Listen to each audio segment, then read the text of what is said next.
So first is that within the Ministry of Interior and National Development, we are responsible for a number of things, most notably to look after the internal security matters of the country. Traditionally, a lot of that responsibility is normally the hard security.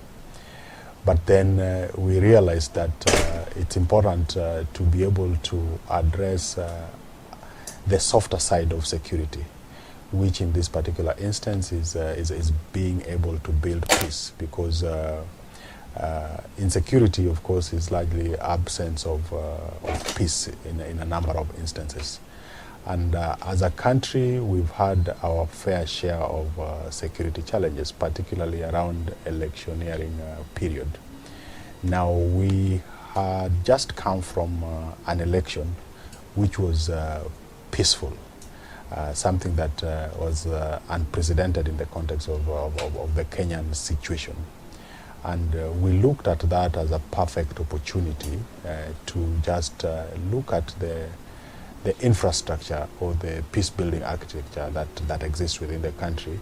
And it was a perfect opportunity for us to just have a review, in the sense that we were doing it at a time when there wasn't conflict.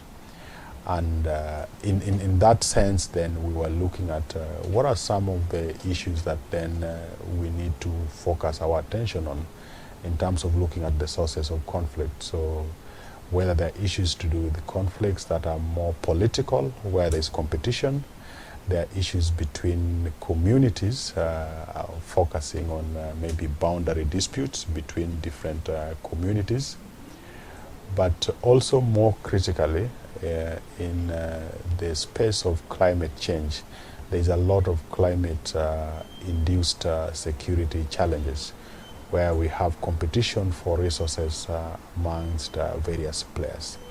So while we were looking at what exists within that architecture as a country, then we needed to apply our minds to all this, so that then we could set up a very good basis going forward to address concerns on what then would make the country insecure. And out of that entire process, then we needed to also have a conversation and engagement with the non-traditional actors within the peace-building architecture or the security architecture. So the process, of course, then went beyond what we do as government. It went into having engagements with a number of stakeholders, particularly our focus on the public themselves, the private sector institutions, the civil society organizations, because all these entities and players have an interest in the well-being of the society. So one of the biggest impact of this review is that then it sets a very strong foundation on how we manage peace within the country. But beyond what we are dealing with as a country is that we're in a region that is, for lack of a better term, under turmoil or distress. So there's conflict all around us, whether you're looking at our neighbors in Somalia, the challenge in South Sudan, you go into the larger East African community, the Democratic Republic of Congo, and a number of other countries within the region. And doing what we have done as a country becomes a very good basis for the other countries in the region and also globally to take cue and also to learn from our experiences. But internally as a country, then it means that we are making it difficult for us to get into situations where the country becomes completely insecure and ungovernable, in the context that then we have taken into account the various interests of a number of actors. The other issue is in terms of the different institutions that have been set up to address issues on security or issues on peace. So whether it's on the cohesion of the various communities as a whole nation or state of a country, which you realize, or what we were able to pick up, is that each of these institutions have tended to operate in silos. Now, with this reviewed architecture, we are looking at more collaboration and more coordination in how we manage the entire space.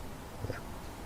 One of the key steps going forward, I've spoken to the need for much better coordination between the various institutions. And one of the recommendations is to set up one coordinating entity that then makes it easy for us to better manage the space. The other interesting thing going forward is the use of technology in terms of helping inform how we intervene in situations, so that then you are able to have better early warning systems so that we can forestall instances where things really get out of hand. The other bit is in terms of the financing mechanism of how we address concerns around peace and security generally.